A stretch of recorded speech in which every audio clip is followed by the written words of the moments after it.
सच्चाई भगत जी मैंने अभी आपकी एक ऑडियो सुनी थी बहन के साथ में कि आप बता रहे थे उनको कि मैनेजमेंट वालों ने कैसे कैसे गलत काम किए हैं सतलोक आश्रम मैनेजमेंट वालों ने बरवाला में। तो गुरुजी ने 10-10 लाख की चोरियां पकड़ी हैं, ऐसे आप बता रहे थे बहन को।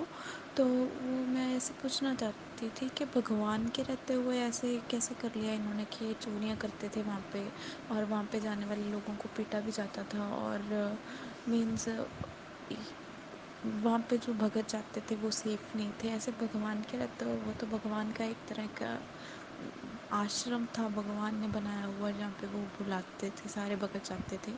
तो वहाँ पे भी अगर भगत सेफ नहीं है तो भैया फिर तो मीन्स हम तो फिर कहीं भी सेफ नहीं है। अगर हम आश्रम में सेफ नहीं थे, बरवाला आश्रम में, मैं तो अभी जुड़ी हूँ, लेकिन ये मेरे मन में आ रहा था कि अगर हम आश्रम में भी सेफ नहीं थे भगवान के पास में, तो फिर कैसे सेफ रह सकते हैं।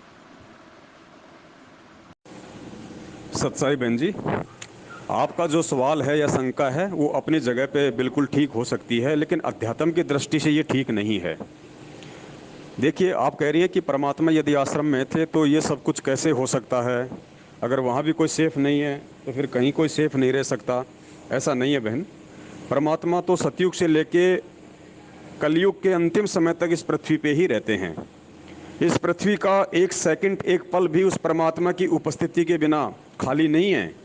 तो इस पृथ्वी पे जितने भी बलात्कार हो रहे हैं, चोरियां हो रही हैं, मर्डर हो रहे हैं, डकैतियां लोग डाल रहे हैं, उल्टे सीधे कुकर्म कर रहे हैं, लड़ाई झगड़े कर रहे हैं, ठगी कर रहे हैं, भ्रष्टाचारी कर रहे हैं, काला बाजारी कर रहे हैं, तो हम क्या समझें इस चीज़ को।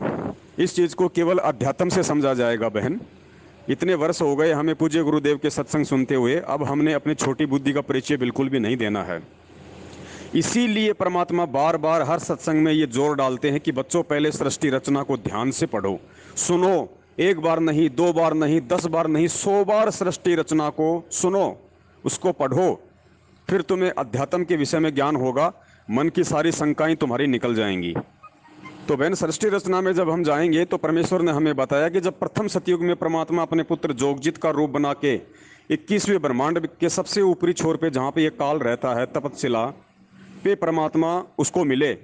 दोनों की बातचीत हुई, कुछ एग्रीमेंट हुए थे। उसमें से एक काल ने कहा था कि परमात्मा आप नीचे जाना, अपना ज्ञान देना, लेकिन जबरदस्ती किसी के साथ मत करना। ये जबरदस्ती शब्द याद रखना बहन।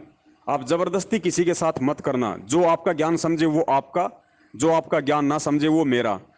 तो बहन, ये क्लियर है, पूरा पॉइंट क्लियर है, कोई शंका होनी नहीं चाहिए।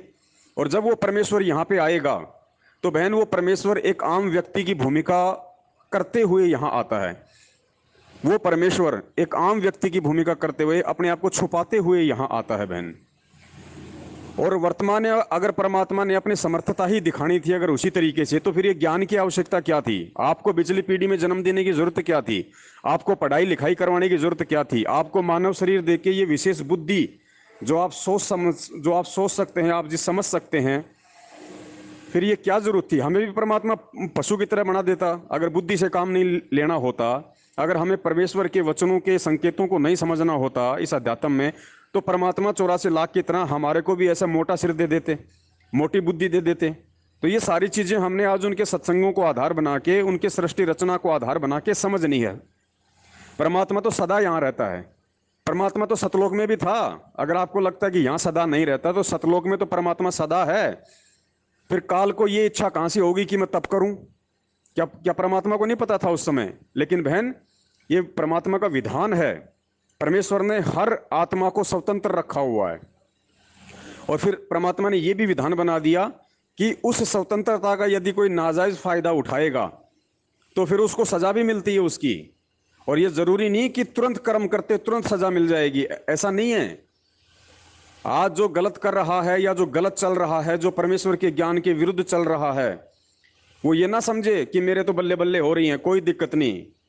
बहन जी, ये बल्ले बल्ले तब तक हो रही है जब तक उसकी बैटरी चार्ज है, जब तक उसके उसके पिछले पुण्य, उसके संस्कार काम कर रहे हैं। आज भी सतलोक आश्रम मैनेजमेंट हरियाणा के पीछे लगे हुए बहुत सारे भगत यही सोच रहे हैं कि भाई ये जो पवन कह रहा है, ऐसा तो कुछ भी नहीं है।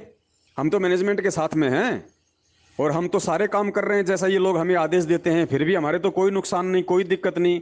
हमारी तो बीमारियां भी ठीक हो रही, हमारे घर में बरकत है, कोई दिक्कत नहीं। अरे तो भाई, आप उन लोगों को भी देखिए जो लोग उसी मैनेजमेंट के आदेशों पे चल रहे हैं और उनके घर में अकाल मौतें हो रही हैं, दुर्गतियां हो रही हैं, कहर टूट रहे हैं। अंतर को समझिए ज्ञान आधार से। जिन सतलोक आश्रम मैनेजमेंट के आदेशों पे चलते चलते जिनके घर में कहर टूट रहे हैं, अकाल मौतें हो रही हैं, उनकी बैटरी डिस्चार्ज हो चुकी है और वर्तमान में वो परमेश्वर की बताई विधि से साधना वो कर नहीं रहे, परमेश्वर के ज्ञान आधार से वो चल नहीं रहे, तो वर्तमान में वो उनकी भक्ति बन नहीं रही। और जो पिछली भक्ति थी थोड़ी बहुत, जो बैटरी चार्ज थी, वो उनकी डिस हो चुकी है। और तुम लोग जो हो वर्तमान में जो कहते हो कि हमारे साथ कुछ नहीं हो रहा, तो तुम्हारी वर्तमान की भक्ति तो नहीं बन रही है, लेकिन पिछली बैटरी थोड़ी बहुत चार्ज है, जिस वजह से तुम्हें लगता है कि हमारे सारे काम ठीक हो रहे हैं। लेकिन जब वो डिस्चार्ज हो जाएगी ना, तब सिवाय रोने के कुछ हाथ नहीं आएगा। क्योंकि समझने का समय सिर्फ ये है, बाद का समय नहीं है। बाद में तो जैसे आपने कर्म किए हैं उनका परिणाम भोगने का समय है।